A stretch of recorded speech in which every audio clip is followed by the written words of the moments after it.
Non capisco una cattiveria del genere, non hanno rispetto di niente, ti buttano giù una casa per rubare 10 bici, cioè, questo è assurdo. Roberto Catto non trova una spiegazione di fronte alla devastazione lasciata dai malviventi che intorno alle 4:30 della notte hanno sfondato con un camion la vetrina del suo negozio Crazy Sport a Menarè di Vittorio Veneto, abbattendo una colonna portante, caricando poi sul mezzo 10 biciclette.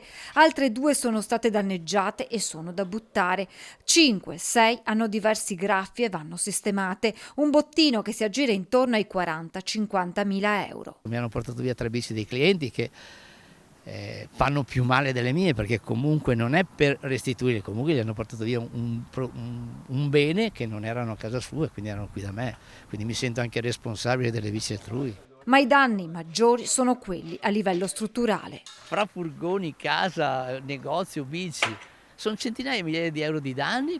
Nel giugno 2024 Catto aveva subito altre 2 spaccate nel giro di una ventina di giorni l'una dall'altra. Nell'ultimo colpo i ladri avevano rubato 16 bici usando un furgone poi abbandonato sui binari e travolto dal treno regionale Belluno-Conegliano. Dopo questo furto aveva messo in sicurezza il negozio pensando fosse sufficiente a bloccare i malviventi. Però se ti entrano dentro con un camion e buttano sulla casa, puoi mettere tutto quello che vuoi davanti.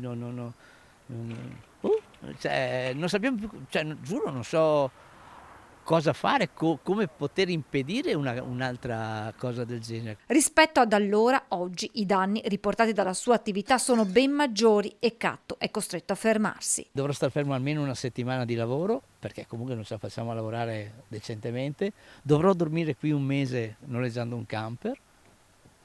Un mese ci vorrà per mettere a posto. Come 2 anni fa dovrà noleggiare nuovamente un camper per trascorrere la notte a presidio del negozio in attesa che venga messo nuovamente in sicurezza. Loro fanno il furto adesso, sanno che tu per un mese non sei in sicurezza e quindi ritornano a cercare perché vanno dentro più facilmente e quindi bisogna dormire qua un mese finché tutto non è in sicurezza e poi sperare che non buttino giù la palazzina per rubarti altri 4-5 bici. Un mese fa Roberto Catto ha festeggiato 25 anni di attività e oggi, nonostante la devastazione, la voglia di rialzarsi ancora una volta e di andare avanti è più forte della rabbia e dell'amarezza. Come si torna al lavoro dopo questa esperienza? Però non voglia di smettere, di mollare tutto. No, è una vita di lavoro questa, è una vita.